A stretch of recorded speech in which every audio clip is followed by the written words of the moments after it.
Бүгдээрээ тоонуудыг нэмэх өөр өөр аргуудтай танилцсан. Хаа ихтэй минь дасгалуудаас хэдэн жишээ ажиллацгаая. Тэгэхээр миний сая хэлсэнчлэн 78 ба 9-ийн нийлбэрийг олоход хэрэглэгдэх боломжтой бүх аргыг сонгоё. Эхний сонголт нь 77 нэмэх нь 10. Хэд гарах вэ? 78-ийн оронд бид нэгээр бууруулад 77 гэж бичээд 9-ийн оронд түүнийгээ нэгээр нэмэгдүүлээд 10 гэд биччихсэн байна. Тиймээс ийм байж болж байна. 78-аас нэгийг хассан мөн 9 дээрээ нэгийг нэмсэн. Нийлбэрийн утга нь яг адилхан гарна. 78 дээр 9-ийг нэмсэн утгатай яг адил гарна. Тиймээс энэ бас зөв хариулт байна. Үүнийг бодоход илүү амархан байж магадгүй. Яагаад гэвэл энэ нь амархан тооцоологддог. Бид 77-г 10-аар нэмэгдүүлж байгаа шүү дээ. 10-аар нэмэгдүүлвэл энэ нь 87 гарна. Яг энэ тооцоолол бол амархан байсан. Одоо бид үүн дээр юу хийх вэ? 7 дээр 8-ыг нэмнэ. Яагаад бид 7 харавт дээр 8-1-ийг нэмж байгаа вэ? Энэ 7 нь 7 нэгжтэй адилхан учраас энэ утга зөв биш байна. Тиймээс бид эхний сонголтоо сонгох нь. Бүгдээрээ дахиад хэдэн дасгал ажиллая.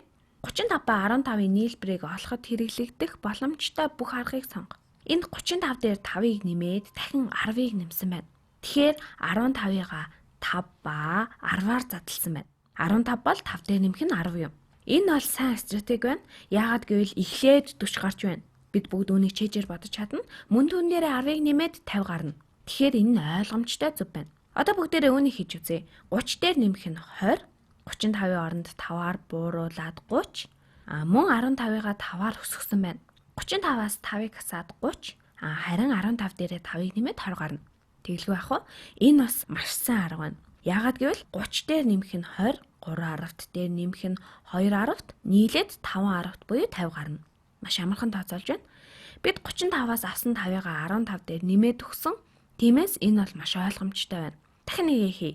41 ба 52-ийн нийлбэрийг олоход ашиглаж болох боломжтой бүх аргыг сонго. 40 дээр 52-ыг нэмээд дахин нэгийг нэмсэн байна. 41 дээр нэмэх нь 52-ыг харцгаая.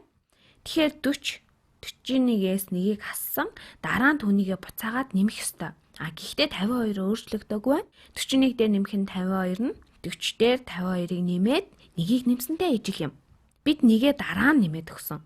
Ингээд бодвол бидэнд илүү амархан байх болно. Бид эхлээд 10-ийн орноо нэмчих нь 40 дээр 52-ыг нэмээд 92, тэгээд нэгээ нэмээд 93.